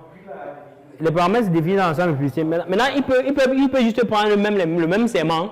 Maintenant, il utilise 3 créatifs, tout simplement. Oui, ça veut dire que j'utilise l'image sur la même campagne, avec le même segment de personnes. J'utilise la vidéo sur la même campagne, le même segment de vidéo. J'utilise le texte pour voir ce qui fonctionne le plus. Ce qui fonctionne le moins, je désactive tout simplement. Et soit je fais accroître le budget, ou bien je réduis le budget, tout simplement. C'est comme j'avais expliqué que en faisant le budget par escalier, tout simplement, c'est en fonction de vos objectifs. C'est-à-dire que je lance ma campagne, je dis que bon, avec 3 $, je parviens à vendre 3 produits. Je monte à 5 $, je parviens à vendre 5 produits. Je monte à 6 $, je parviens à vendre au fur et à mesure, je monte. Maintenant, quand vous excédez dans les 20 $, ne dépassez pas la tranche des 20 $, c'est mieux que vous dupliquez encore l'ensemble publicitaire, vous prenez encore d'autres intérêts, ou bien les mêmes intérêts dans le même ensemble publicitaire. Parce que même si je prends les mêmes intérêts, il est susceptible que l'algorithme n'envoie pas aux mêmes personnes. Hein. Oui, il envoie aux personnes différentes qui sont sur les mêmes paramètres. Puisque le nombre, quand vous prenez le nombre, il n'atteint jamais le nombre là que vous avez demandé. La première année, quand tu regardes, tu mets un budget de 5 $, il va te trouver 50 000 personnes. Après, quand tu vas venir faire tes analyses, tu vas voir qu'il a envoyé peut-être chez 30 000 personnes ou bien 32 000 personnes, simplement. Or, sur le même intérêt, ça veut dire qu'il envoie 32 000 personnes, que vous avez pris 50, il va partir maintenant à partir de 33 000 personnes, les mêmes intérêts. Il continue juste simplement. Là. C'est bon là, hein?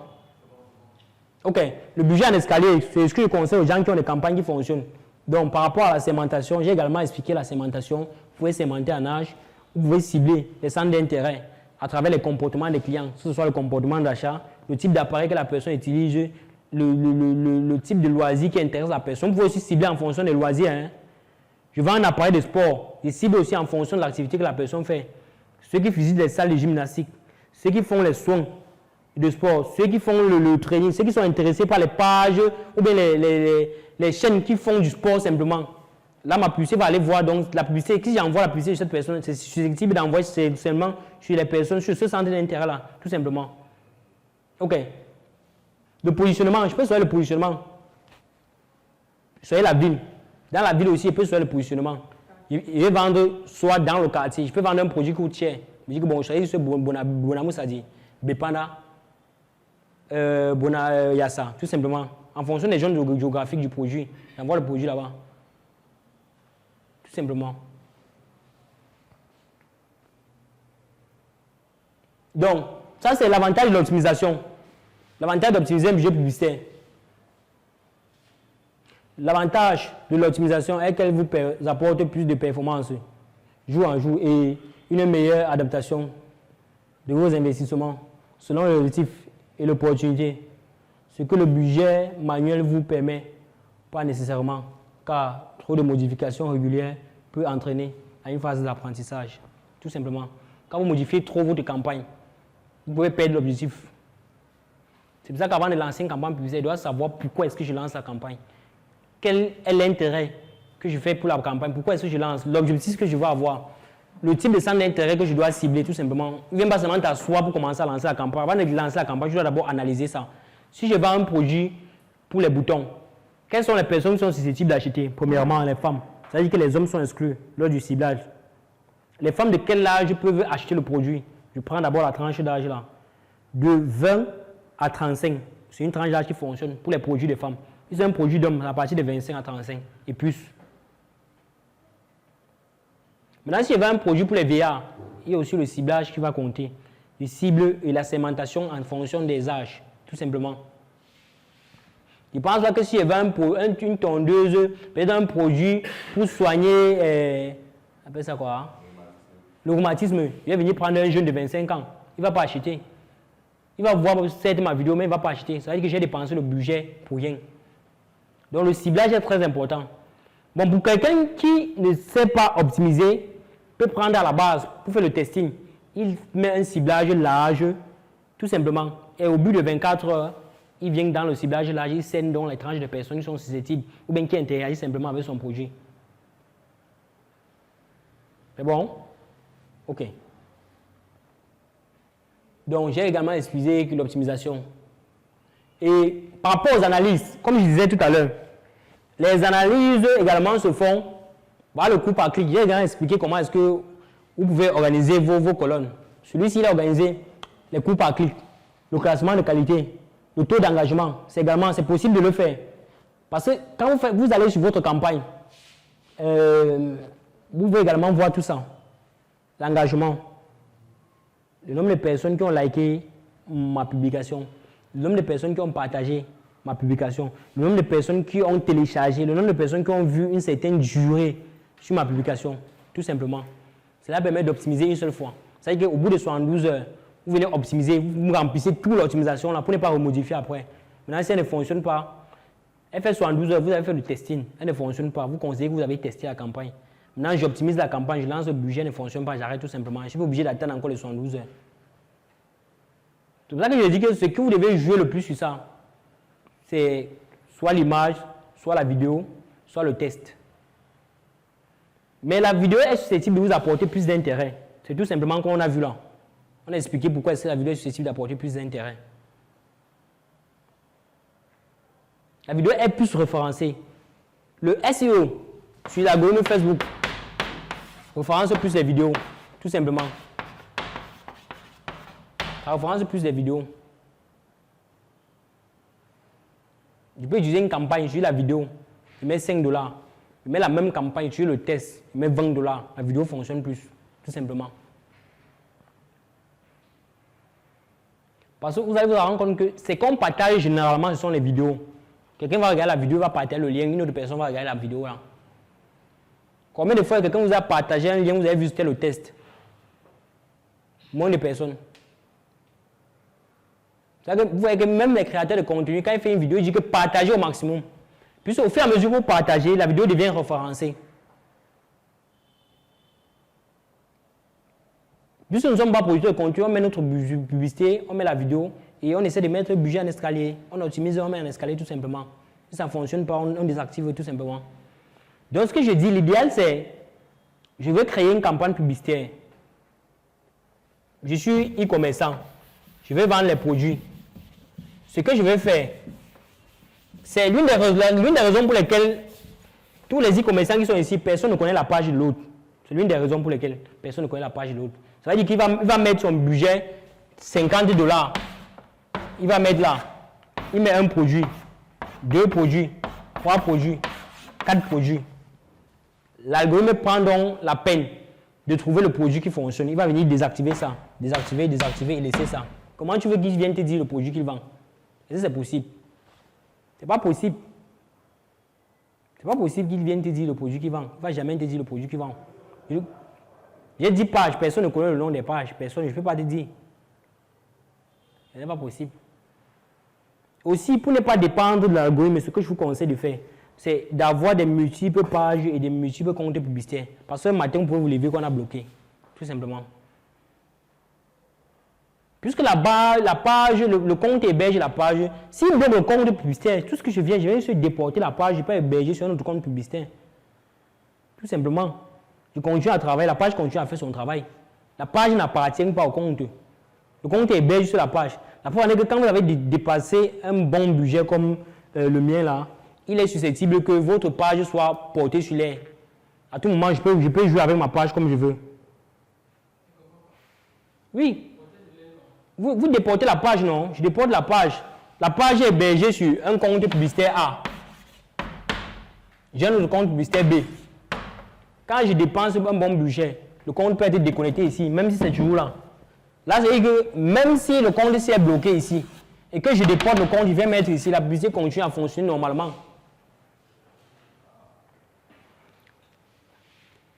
Par exemple, si je prends l'exemple de ce dashboard-là, nous sommes à 2774,02 $ dépensés sur ce compte publicitaire. Et sur ce même compte, j'en ai 4 comptes. Puisque quand tu viens de créer un compte publicitaire, ton business manager, tu reçois un compte par défaut, simplement. Alors j'ai le compte par défaut. Quand le compte fait un niveau de publicité, Facebook me donne donc la possibilité de créer donc d'autres comptes publicitaires. En créant d'autres comptes publicitaires, j'ai donc cette possibilité de faire vérifier mes comptes publicitaires, tout simplement. Marachel était surpris l'autre jour quand je causais avec un agent de Facebook. Il demandait comment tu as fait pour le contacter. Puisque je dépense assez sur la publicité, puisque je sais comment je peux la voir parce que j'ai vérifié mon compte. C'est-à-dire que je vérifie mon compte, je lui donne mes coordonnées personnelles. C'est-à-dire que quand j'écris, il m'appelle tout simplement. J'ai fait une campagne, je voulais payer, la carte ne passait pas. Je viens juste l'écrire, j'écris au support Facebook.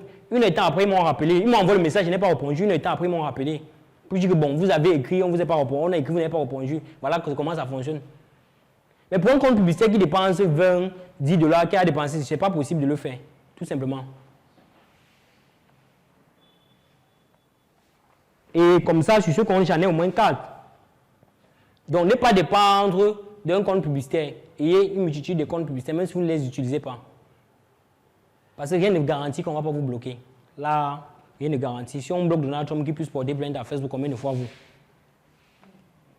Donc, par rapport aux analyses, l'analyse peut se faire comme ça. Je peux analyser en fonction des engagements. Je peux analyser en fonction des taux de clics. Je peux analyser en fonction du coût par clic, tout simplement sur ma publicité.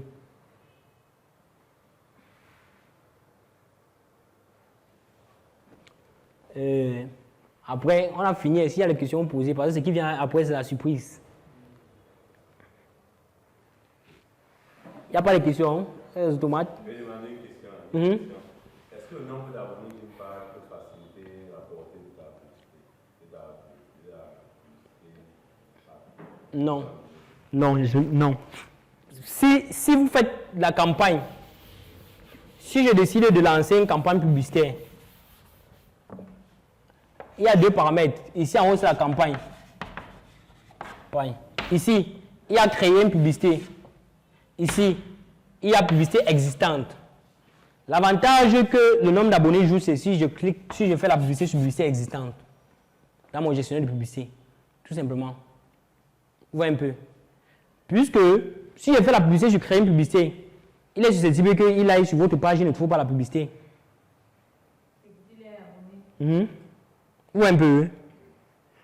Et après, quand la publicité finit d'être diffusée, vous-même vous parlez sur votre page, vous ne verrez pas la publicité. Si je suis allé sur créer la publicité.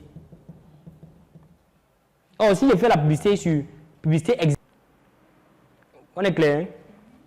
Parce qu'il y a des gens qui ont les 50 000 trucs. Quand vous regardez les publications, vous voyez qu'il y a un peu de personnes qui ont vu. C'est une stratégie marketing. Maintenant, ce que vous pouvez utiliser, tout simplement, c'est le groupe. Vous voyez un peu. Moi, j'ai un groupe Facebook. Si vous avez un groupe Facebook, je publie. Ceux qui sont dans le groupe sont susceptibles de tout voir, la publicité. C'est une raison pour laquelle les gens achètent les groupes Facebook.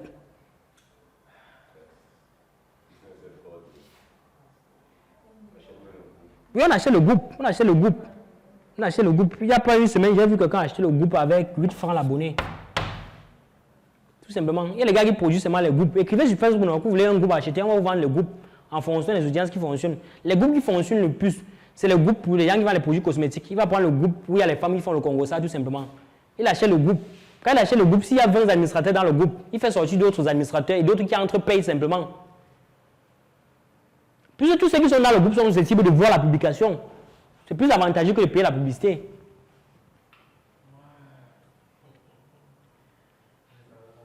Maintenant, d'autres font comment pour faire gonfler leur page? Lui crée simplement un jeu concours sur sa page. Il crée un jeu concours, il dit que bon, j'ai un molinet, je offre ça à celui qui aurait plus de commentaires. Il met les conditions, vous allez voir les pages comme ça. Peut-être 10 partages, 10 likes, plus de commentaires sur la porte des captures. Il considère que bon, si 100 personnes partagent, ça veut dire que 100 personnes partagent à 100 personnes. Il y a une résolution tout simplement. Il est susceptible de vendre aux gens parmi ceux-là qui on a partagé. Et la page grandit facilement. Il peut offrir ça à quelqu'un. Parfois, il fait gagner quelqu'un, c'est lui-même qui a gagné, avec un faux compte. D'autres créent les pages, ils créent maintenant des sous-comptes. Quand il crée le sous-compte, il lance une publicité. Le sous-compte vient vite commenter. Utilisez, déjà satisfait. Utilisez, ça fonctionne très bien. Merci pour votre formation. Vraiment, ça a changé ma vie. Il se fie au témoignage. Parce que je me dis que s'il est en train d'acheter ma formation et que vous lui dites que non, la formation là, c'est grâce à la formation que je suis dit comme ça, il achète facilement.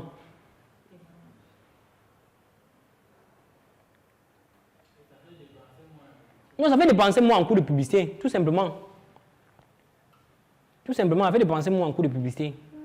C'est pour ça que quand je vois quelqu'un qui a un petit budget, il fait une publicité, il renvoie ça sur Instagram. Moi, quand je regarde, je ris aussi. Je ris à sa place. Parce que Instagram coûte tellement cher. Il y a aussi TikTok Ads qui coûte vraiment cher, tellement cher. Quand tu viens de lancer une publicité sur TikTok Ads, il te coûte d'abord $10 avant que tu ne commences à faire cette publicité. Quand tu aurais dépensé $100 sur son compte, il te renvoie dans les $100. C'est pour éviter les blagueurs, tout simplement. Donc, si vous voulez acheter le groupe, un groupe qui a trait avec la niche du produit que vous vendez, tout simplement. Une fois que je suis venu ici, j'expliquais qu'il y avait une fille qui m'avait contacté, elle avait un groupe qui fonctionnait, tout simplement. Elle avait un groupe Facebook, elle avait un groupe WhatsApp qui fonctionnait. Elle a fait entrer les gens à l'intérieur, elle vendait le produit. Après, je ne sais pas ce qui s'est passé, un administrateur l'a seulement fait sortir du groupe tout simplement. Elle m'appelle, elle commence à crier. On m'a tué, dit que c'est quoi, dit qu'on m'a fait sortir du groupe. Et la personne republie juste les mêmes produits qu'elle vendait.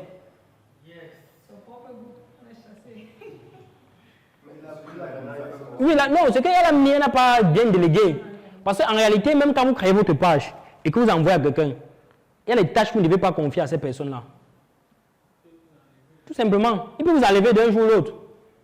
Même sur votre BM, il y a une façon de vous pouvez ajouter quelqu'un sur votre business manager. Vous pouvez ajouter une tas de personnes sur votre business manager. Les entreprises fonctionnent comment? Moi, comment est-ce que je fonctionne à mon WhatsApp? Je ne réponds pas aux messages. Mon WhatsApp est dupliqué, il y a quelqu'un qui répond aux messages tout simplement sur mon WhatsApp. Moi, je vois les messages. Je peux interagir à tout moment si la personne est en retard. Mon site également, c'est la même chose. La personne reçoit les mêmes commandes, puisqu'elle s'est connectée à son téléphone avec les mêmes coordonnées. Donc, quand elle se connecte, quand je reçois la commande, comme par exemple la commande aujourd'hui, quand je reçois les 4 commandes aujourd'hui, quand je reçois les commandes, elle reçoit également les mêmes commandes. Et puis, j'ai l'avantage que c'est une personne qui est constamment à la maison, donc elle a le temps pour répondre. Oui, un peu. Le message vient répondre. Moi, je vais juste recadrer les messages. Si peut-être elle ne va pas dans ma logique. J'ai mon WhatsApp qui est dupliqué, elle reçoit les messages, je reçois les mêmes messages. On reçoit les mêmes messages au même moment. Tout simplement. Le site, on reçoit les mêmes choses au même moment.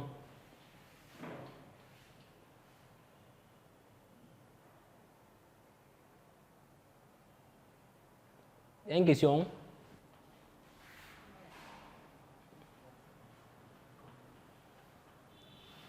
Donc, ce que je vais dire, comme pour vous là, quand vous avez un nouveau business manager, rassurez-vous de ne pas être bloqué. Et quand il est déjà bloqué? Ah, pour être bloqué, vous me payez 10 000 pour faire le travail là. Bon, si c'est le compte qui a un problème, On peut dire. le compte, il y a plusieurs business managers qui ont... On débloque le compte, non? Oui. Si ça n'a pas encore été bloqué. Si ça va été bloqué définitivement. Parce que quand tu lances la procédure de déblocage, il y a un SMS là qu'on t'envoie, un mail qu'on t'envoie. Lorsque tu ne confirmes pas, au bout de 30 jours, il bloque pour du bon. Pour l'identité. C'est pour ça que moi je dis ceci. Quand vous créez des pages, les comptes publicitaires, les comptes publicitaires doivent avoir vos informations. Parce que plus ça tes informations, lorsque tu veux lancer une procédure de déblocage, elle passe facilement, tout simplement. Maintenant, il y a aussi une façon de débloquer. Parce qu'ils disent souvent qu'il faut 30 jours. Or, quand tu donnes le mot-clé, on te débloque au bout de 24 heures même. Quand tu dis ce qu'il va entendre, tu peux te bloquer. Tu vas écrire tout simplement, je suis désolé, vraiment, je suis désolé d'avoir enfreint vos règles. Prochainement, ça va plus se passer comme ça. Tout simplement, vous expliquez les raisons. Vous saluez poliment, parce qu'il y a l'anglais messagerie là-bas pour le déblocage de compte, pour ceux qui savent le faire. Il y a aussi une possibilité de contacter le support, que le support puisse vous appeler. C'était quoi? Vous avez contacté avec quoi? Le BM? Avec quoi? Oh non, ça ne va pas marcher. Ça ne marche pas, ça ne marche pas. Le support qu'on contacte là, le BM, passe marche directement, tout simplement. Si vous contactez le support, le BM, moi je vous conseille de faire le mail. Vous faites le mail, ils vont vous envoyer le mail si vous ne répondez pas. Puisque le mail c'est le chat. Un mail c'est un chat. Et il a une durée pour le chat. Il va vous envoyer le message. Et avec la durée du chat. Quand la durée du chat est fermée, le support va vous contacter. Si vous enregistrez en français, il va envoyer un des pays francophones, que ce soit la Suisse, la France, simplement, le support va vous contacter. Pour ne pas parler une langue que vous ne comprenez pas. Et le chat se ferme directement. Pour revenir ici écrit, je dois ouvrir un autre chat, tout simplement, pour le recontacter. Tout simplement, ça fonctionne. Le monsieur qui m'a contacté là, il n'a pas résolu le problème. Non, quand il ne résout pas le problème, vous insistez tout simplement.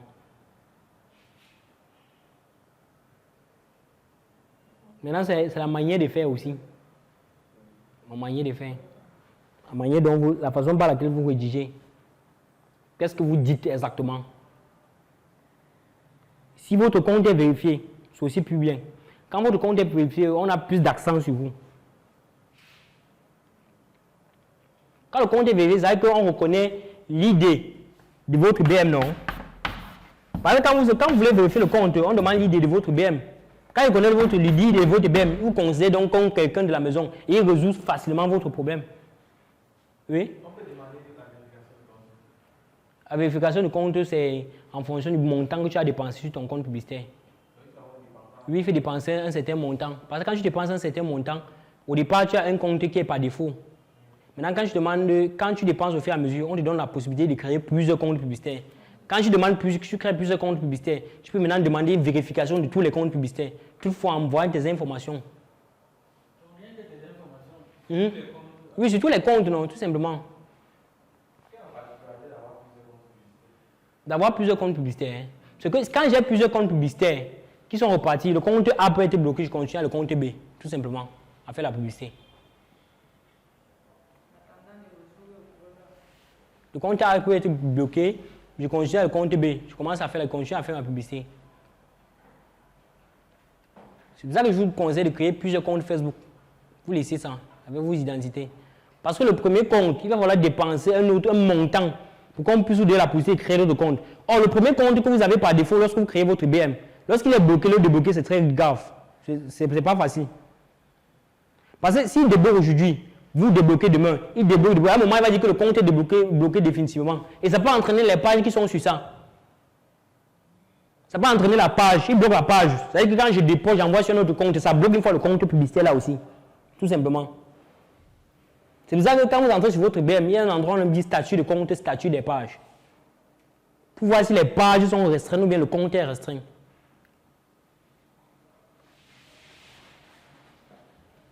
C'est bon? Et quand le compte même est restreint, Le compte est restreint. il faut toujours passer par la procédure de vérification d'identité. Quand vous passez par le procédure de vérification d'identité, l'idéal serait de mettre un message à la fin. De mettre un message d'excuse. Là, il vous débloque facilement. Vous mettez un message d'excuse pour vous expliquer.